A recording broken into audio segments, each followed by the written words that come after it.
Dan Eisner here from ZLC Employee Benefits Solutions. My passion as an employee benefits advisor is to find better ways for employee benefits, different from those that we've used for the past 20 or 30 years. And it's this passion that drove me to develop the Better Benefits podcast series. In these podcasts, I leverage my relatively unique profile, having almost 25 years experience as an employee benefits advisor and being the only chartered professional accountant working in this industry in the local market. You've heard from me over the past years on the topic of Ozempic initially, and then more broadly on obesity and weight loss drugs. I'm revisiting this topic again, but with a major twist. In this episode of the Better Benefits podcast series, I'm going to share my personal experience and my thoughts on where we all go from here. So let's get started. Over the past 2.5 years, I've written many times about Ozempic and obesity. Early on, I wrote about this revolutionary drug and how it fit into the employee benefits industry. After that, I provided updates on how the market was changing around Ozempic and the broader class of weight loss drugs. Most recently, I wrote about the stigma around obesity and the possibilities for Ozempic to help address a significant chronic disease impacting the majority of Canadians. With this article, I have a more personal story. I've dealt with weight issues for most of my life and put on roughly a pound a year of weight over the last 25 years. This weight gain came on steadily over the years, in spite of staying relatively active. So it's difficult for me to pinpoint what the main variables were, but there's no single driver in my personal journey. Regardless, about 2 years ago, I had a discussion with my physician around Ozempic. And please note that I am not biased towards one weight loss drug or another, but at that time, Ozempic was the go-to weight loss drug, even though it was developed for diabetes. So we decided to give it a try. And please note that I pay for it personally, as Ozempic is not covered as a weight loss drug. The results to date have been very positive, as I've lost about 15% of my body weight over the last 2 years. More importantly, this weight loss has been slow and steady with no major relapses. Now, while it's worked for me so far, I do know that it's not guaranteed to work for everyone. So people ask, how does it work? So for me, it worked because it generated a feeling of satiation and curbed my appetite and helped me learn better eating habits. However, I must highlight that this is not just a miracle drug, and based on my personal experience, I believe individuals really need to do their part as well, respect that feeling of satiation, change their diet, and increase their activity levels and exercise. So until that discussion with my physician, I personally felt the stigma faced by so many obese and overweight people and observed how guilt was generally applied as a first line of therapy for obesity. Having a prescription for Ozempic allowed me to get some initial momentum.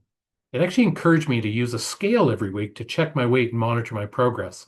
It motivated me to want to lose more weight. The process has not been simple nor easy, but it has not been as severe as previous attempts with diets.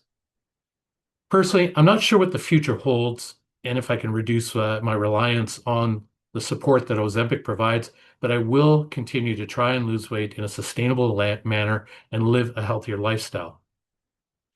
So what does this mean for others, particularly for the insurance industry and for employee benefits plan sponsors?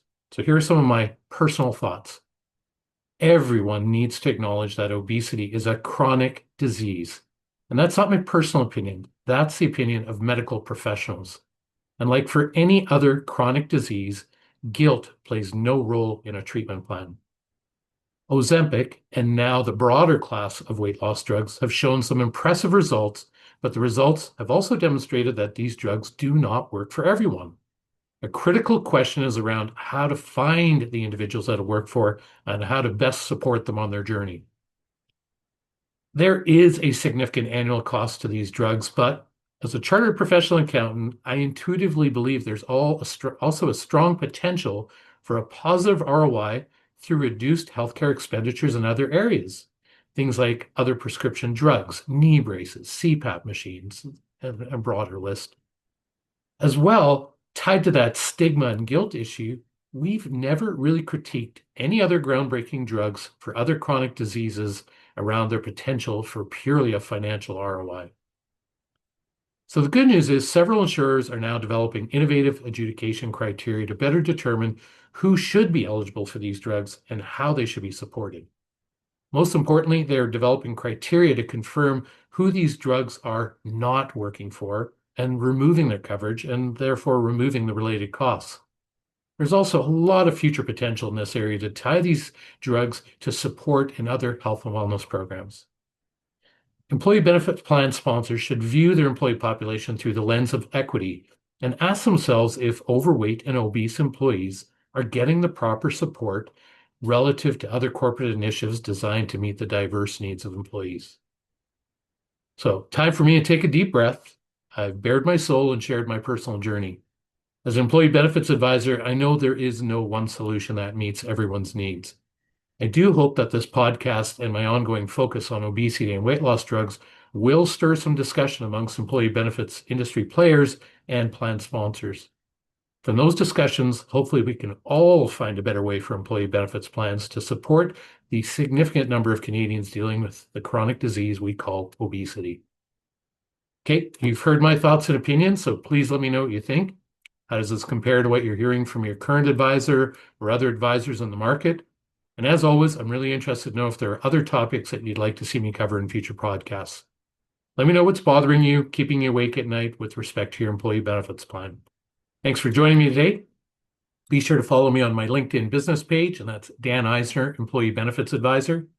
And you'll get a notification on the next Better Benefits podcast. And all that information will come up on the screen in a second. Thanks so much.